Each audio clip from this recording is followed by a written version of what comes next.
Gəlin sizi bu gözəl Firuzəmlə tanış edim. Deməli Firuzə bizim yanımıza ilk öncə hamiləlik üçün müraciət elədi. 3 il birincili sonsuzluqdan əziyyət çəkirdi. Nə qədər müalicə elədim səni Fira? 3 ay. 3 ay müalicəmizdən sonra baxın mənim gözəl Firamın bəbişinin təməli qoyuldu. Çox şükür Allaha. Və gəldik çatdıq. Şükürlər olsun 9-cu ayımıza. Keysəriyyə doğuma gedirik çünki göstərişlərdən dolayı göz problemimiz var. Ona görə inşallah oğlumuz gəldi özdən.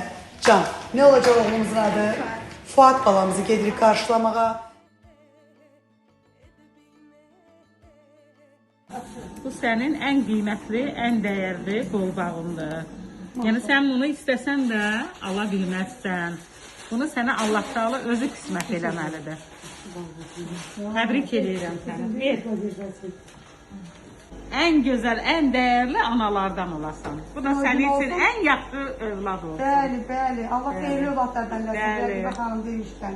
Salamat böyüsün, xeyirli övladlar. Sağlam böyüsün, xeyirli, uğurlu olsun, ayağı sayalı olsun, yüngül olsun. Amin, amin qızım, amin. Ardı gəlsin, mənim balam. İnşallah yenə gələsən ya. Çəksin də. 3 kilo 200, boyu 52 sant. Maşallah. Neçə bal verdiniz? 8-9 ballıq Atlarla da gülüşə. 8-9 balmış. Maçeli bebeğini maçeli Firuze.